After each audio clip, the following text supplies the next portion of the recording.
सो start करते हैं। Welcome you all. अभी हम पढ़ेंगे डेटाबेस के बारे में। So database is a collection of tables. Okay, तो ये जो हम देखते हैं database is a collection of tables होता है डेटाबेस। और each row of that table, मतलब हर रो में जो इस डेटाबेस की जो टेबल्स रहती है उसके हर एक रो में एट्रीब्यूट्स होते हैं। ओके, एट्रीब्यूट्स मतलब value of the fields. For example यहाँ हम एक्सेल फाइल देखेंगे, कस्टमर एक्सेल फाइल है। यहाँ पर हर एक रो में अराउंड कितने एट्रीब्यूट्स हैं? 1 2 3 4 5 6 7। So each row has 7 attributes. और ठीक इसी तरह ऑर्डर एक ऑर्डर टेबल है जिसमें हर रो में 4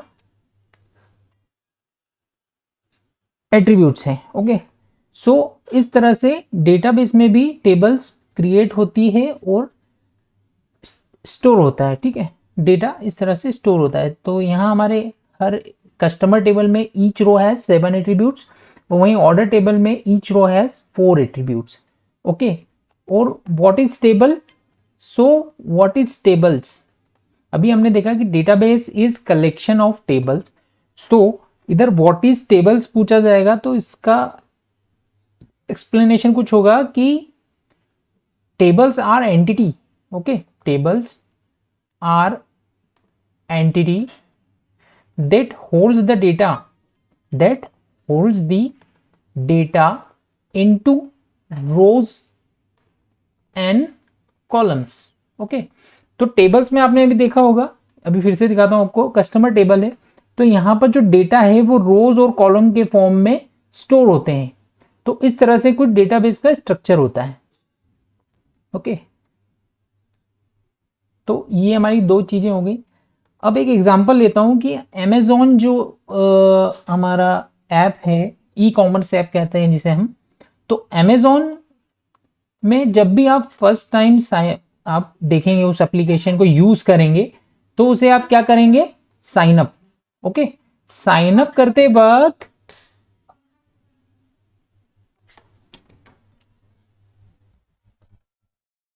साइन अप करते वक्त हम क्या क्या डिटेल्स देते हैं? अमेजन हमसे मांगता है what is your name, your address, your city, your pin code, zip code. Okay, zip code. तो ये सारी चीजें अमेजन साइन अप करते हुए, मतलब आपका जब वो अपनी एप्लीकेशन पे आपका अकाउंट क्रिएट करता है तो ये सारी डिटेल्स वो आपसे मांगता है। ओके, इसके बाद जब नेक्स्ट टाइम आप साइन इन करते हैं, अभी क्या हुआ, साइन अप करते वक्त ये सारी जो इंफॉर्मेशन है ये डेटाबेस में जाके स्टोर हो जाएगी। और जब नेक्स्ट टाइम आप साइन इन करेंगे, आपको कुछ क्रेडेंशियल रहेंगे अमेजन की तरफ से, तो आप उस क्रेडेंशियल से इस अकाउंट को एक्सेस करेंगे और आप अपना यूजर आईडी और पासवर्ड यहां पर एंटर करेंगे और इसके अकाउंट में एंटर हो जाएंगे। ओके, अब यहां पर जब आप नेक्स्ट टाइम, मान लीजिए आपको यहां पर कुछ डिटेल्स ऐसी हैं जो आपको चेंज करना है। ओके, चेंज करना है या एडिट करना है, तो whenever you change any detail और edit any details, तो क्या होगा? मान लीजिए आपने एड्रेस, आपका कुछ नया एड्रेस हो गया है, तो आप जब साइन इन करेंगे तो आपको अमेजन वो एक्सेस देता है कि आप यहां पर एडिट कर पाए डिटेल्स। तो यहां जो एड्रेस है वो आप एडिट कर देंगे। ठीक है, तो एडिट करते बराबर क्या होगा? डेटाबेस में नया एड्रेस स्टोर हो जाएगा। ओके, सो इस तरीके से यहां पर डेटाबेस काम करता है। ओके, अमेजन ने साइन अप करा है, साइन अप में एक टेबल टाइप क्रिएट हुआ जहां पर आपका यूजर आईडी, नेम और सारे स्टोर हुए। जब नेक्स्ट टाइम आप साइन इन करेंगे और आप चाहते हैं कि मुझे कुछ मॉडिफिकेशन करना है डिटेल्स में, तो आप मॉडिफिकेशन करेंगे तो वो जाकर के यहां पर चेंज हो जाएगी आपकी जो लाइन होगी ना एट्रीब्यूट्स की। जैसे मान लीजिए ये कस्टमर टेबल है, इसमें आपका यहां आकर यूजर आईडी और ये जो अमेजन ने डिटेल्स मांगी थी वो यहां जाकर स्टोर हो गई हैं। ओके, और अब आप चाह रहे हैं कि मेरा हाउस एड्रेस जो है वो मैं चेंज करना चाहता हूं, तो आप साइन इन करेंगे और इस एड्रेस को चेंज करेंगे, तो यहाँ जो डेटाबेस में इस तरह से सारे एट्रीब्यूट स्टोर हैं, सारी डिटेल स्टोर है, वो यहाँ पर आकर चेंज हो जाएगी। ओके, तो इस तरीके से डेटाबेस काम करता है। अब हम बात करें, डेटाबेस दो टाइप के होते हैं, two kind of database. There are two kind of database. कौन कौन से? एक तो होता है रिलेशनल, एक होता है रिलेशनल डेटाबेस, और दूसरा होता है नो एसक्यूएल डेटाबेस। ओके, तो रिलेशनल डेटाबेस जो हैं वो उनके अंदर, उन डेटाबेस के अंदर टेबल क्रिएटेड रहती हैं और सारी टेबल एक दूसरे से रिलेटेड रहती है। वो कैसे रहती है मैं दिखाता हूं आपको।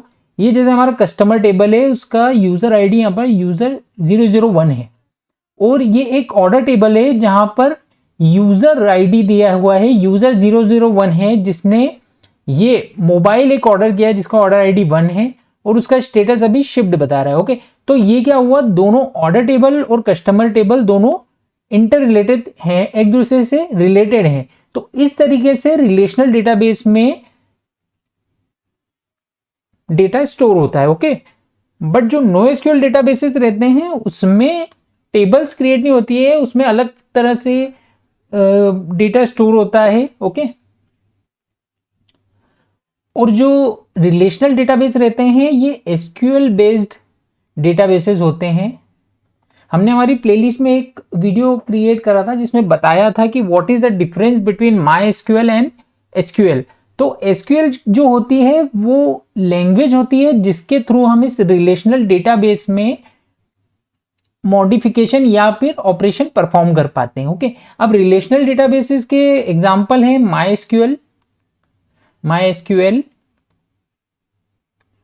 SQL सर्वर, PostgreSQL,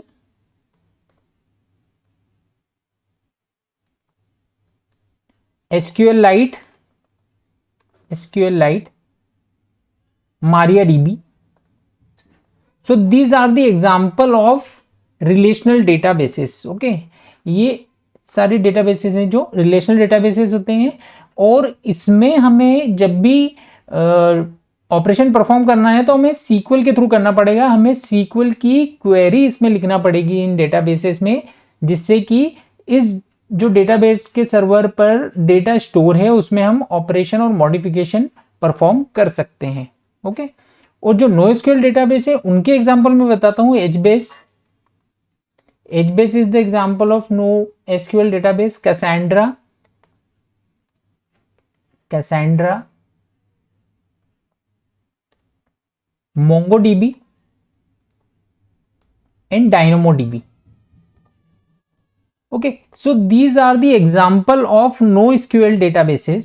Okay, और इन्हें हमें इनसे जब इंटरैक्ट करना होता है, इनके डेटा पर हमें ऑपरेशन परफॉर्म करना होता है, तो हमें SQL के थ्रू नहीं होता है। वो उसके लिए दूसरी लैंग्वेज या दूसरे वेज होते हैं जिसके थ्रू हम इनसे कनेक्ट करते हैं, इंटरैक्ट करते हैं। और अभी हम सिर्फ इस पर फोकस करेंगे, SQL पर। ओके, इसके बाद एक और चीज आती है कि अभी मैंने आपसे बात करी कि MySQL और SQL में डिफरेंस क्या होता है, तो मैं यहां भी बताना चाहूंगा आपको कि MySQL जो होता है वो एक सर्वर होता है। MySQL is server which holds the data. Okay, so which holds the data, जो डेटा को होल्ड करता है। और SQL is a way to interact with MySQL. Okay, SQL is a way to interact with MySQL, मतलब database. Okay, तो जब हमको MySQL database से इंटरेक्ट करना है, उसमें ऑपरेशन परफॉर्म करना है, तो हम SQL लैंग्वेज का यूज करके उसकी क्वेरीज को MySQL डेटाबेस में राइट करके सारे ऑपरेशन परफॉर्म करेंगे। ओके, वो ऑपरेशन क्या होते हैं अब हम आगे आने वाले वीडियोस में समझेंगे। ओके, तो इस वीडियो के लिए इतना ही। So thank you for watching my video and follow us for more.